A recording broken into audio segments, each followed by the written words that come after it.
Hello guys, ang gagawin natin ngayon, good afternoon guys. Magluluto tayo ngayon ng panghimagas. O guys, instead na biko, yung malagkit, ang gagawin ko ay yung fresh frozen grated kasaba. Kasaba to ha. Ang style ko, gagawin kong try ko kasi, bagong menu lang to ha, sarili ko. Instead na malagkit, gagawin ko siyang ito. I-try natin kung anong paglabas, anong kalabasan niya pag nagluto ka ng instead of rice, malagkit, ito ang ipalit mo yung kasaba, grated kasaba. So, ganun din ang proseso pagluto ng biko. So, try ko lang to. So, ngayon, isang lata na 1 can of itong coconut milk. Okay? So, ngayon, i-ano niyo yung coconut milk, di ba? Ano ba yan? Ilatik. Gagawin niyo munang latik. Tapos, i-try natin guys kung ano ang kalabasan, ha? Mag-comment naman kayo guys kung ano ang kalabasan ng mga niluto pag nag-try kayo. Comment nyo kung masarap ba o hindi para malaman ko, okay? So, ngayon, here we go. Yan.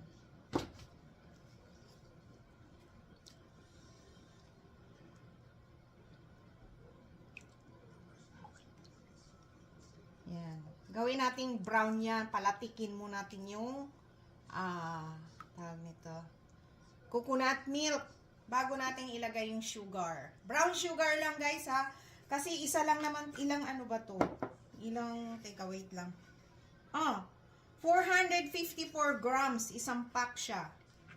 So, try ko lang siya ng, ayoko kasi masyado matamis. Half cup of red sugar. And lagyan nyo ng vanilla essence. Yan lang. Ang iba naman, pwede kayong maglagay ng, sana mayroong yung bang langka. Kaso wala nga langka eh. At saka yung makapuno. Makapuno siya. Pero, pwede na rin. Kung wala siyang makapuno, pwede na rin tong vanilla essence. Sana masarap talaga pag may langka. Para ba siyang biko? Ganon din. Instead na biko, ano ba tawag nito? Kasaba ang ilalagay natin. Try natin. Try ko nga eh. Naisipan ko lang kahapon. Ano kaya ang kalabasan? Hindi pa ako nagluto ng ganito eh. Ngayon lang. Try. So, maglalatik ka muna niyan. Ang proseso niya para magluluto ka rin ng biko. Okay? So guys, babalikan ko kayo. Yan na guys, so hindi pa siya latik. Dapat milk, yung bang, latik na brown na siya dapat. Wala pa eh. Ganito pala kahirap magawa. Tagal pala. Mariusep.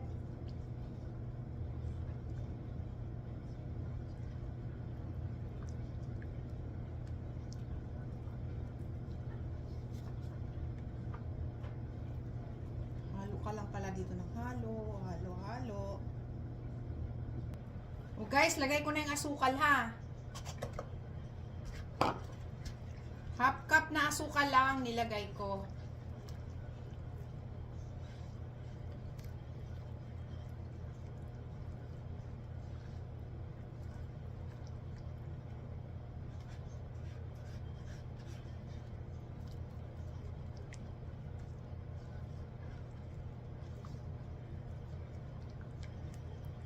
Tignan natin kung anong kalabasan niya, ha?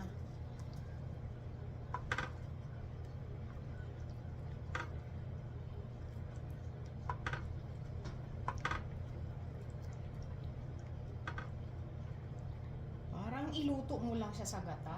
Tapos, nga pala, maglalagay tayo ng mamaya-maya butter. Para masarap lalo.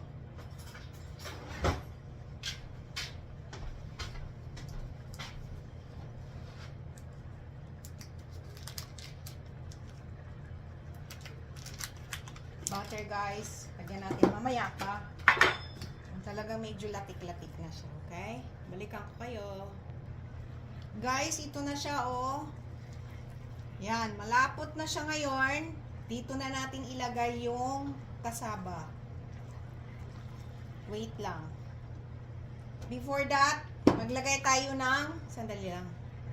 Yan, maglagay tayo ng 2 tablespoon ng butter. Yan. And, ilagay na natin ang, ano ba ito? Ilan ba ito? 1 teaspoon ng vanilla essence. Kasi wala tayong ano eh. Wala tayong, what do you call this? Langka. Fresh langka. Yan. Yan na lang ang pampalasa natin. So, yan. Ito na. Pag natunaw na yan,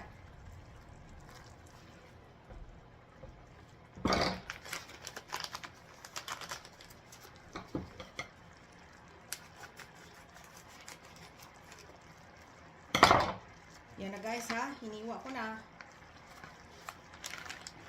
Uy. Wow. Nagtutubig siya.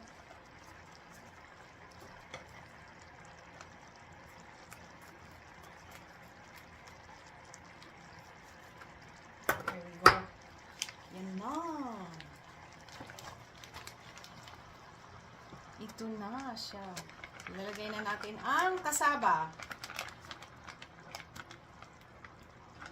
Grated kasaba to guys, fresh. Nabili ko to guys sa Asian store. Ayan na. Let me try.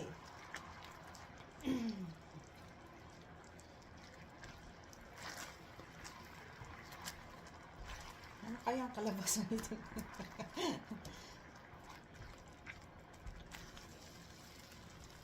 What is the result, guys?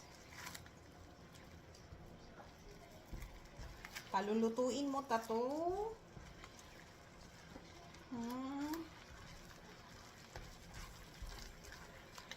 Guys, pag natabangan kayo, pwede nyong lagyan ng asukal uli. Yan. Okay? Wait lang, ha?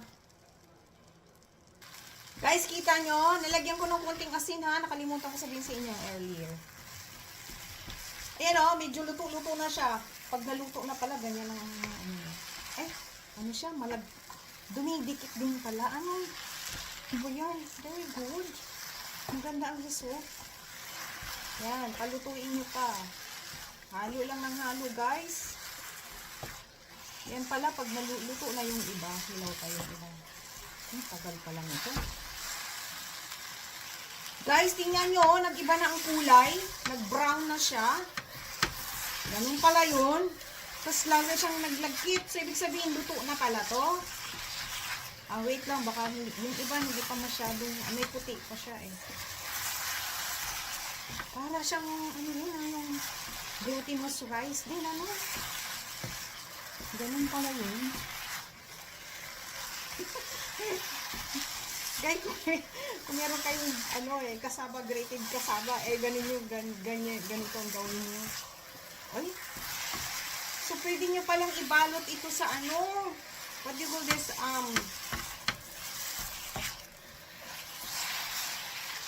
dahon. Tapos lagyan nyo ng sa gitna, payo. Ay, gagawa pala ako sa susunod na. Wait, tapos i-steam. Ganyan pala. Wait lang ha. Guys, tignan nyo. Tapos dinagdagan ko siya ng konting asukal. Tignan ko kung anong result. Lalo siyang pumula. Nag-brown. Ayan o. Parang ang ganda. See? Luto na siya. Tinikman ko. Tapos ilagay natin sa plato. Palamigin na rin yan sa ref, no? Wait lang. Okay na siya, oh. Tikman natin. Ay, ang sarap. Ang sarap pala. malagkit siya, no? Teka, wait lang ha. Tapos na siya. Patay ko yung gas. Lagay ko sa plato. Ilugin ko siya, okay? Dito ko siya lagay, guys, ha? Natin. Gawin ko siya parang cake. Ngayon, pag lumamig na siya, lagyan nyo ng cheese sa ibabaw. Try natin. Guys, ito na siya, oh. Diba? Ang ganda. Yan, para siyang biko talaga. So, ngayon, palalamigin nyo ng 2 hours sa rep. And then, after, 1 hour muna, tapos lagyan nyo ng grated cheese sa ibabaw. Okay? Ayan din lang gagawin ko. Pero mainit pa kasi ngayon, hindi ko pwede lagyan ng cheese. 1 hour, and then palamigin nyo siya. Okay? Papakita ko naman para siyang, ano ba tawag dito sa Pilipino? Hindi ko alam. Basta, ano lang yan. Sarili ko lang, menu. Guys, ito na siya. Napalamig ko na siya ng 1 hour. Lagyan natin ng cheese sa ibabaw, ha? Tara! Para din siyang,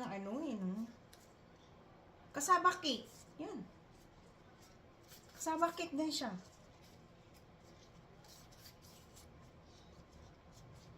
Yan. Tapos guys, lagay nyo uli sa rep. An hour. Hello guys, ito na yung ating kasaba cake. Pero, para siyang biko. Ginawa ko siya. Pero ito na kalabasan, no? Nilagyan ko siya ng cheese ngayon. Kanina, an hour. Ganyan na siya. Kasaba cake siya. Pero, ang style niyang pagluluto is parang sa biko. So, tikman natin guys, ha? Tignan natin. Here we go.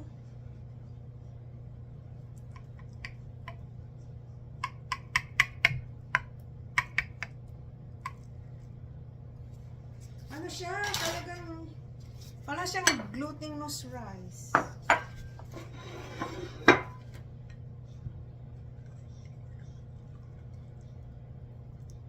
Yan na siya, oh. Yan. Kuha tayo ng malaki.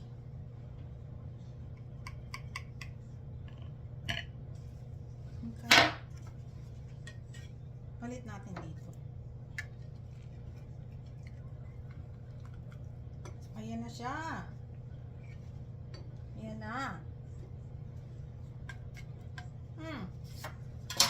Tingnan nyo. Ang sarap. Yan. Right? Ang ganda, di ba?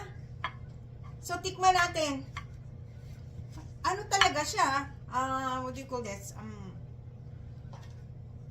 Kasaba cake. Pero, style niya kasi, di ba?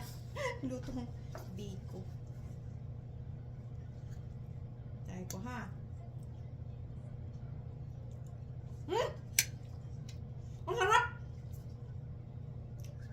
Oh my God.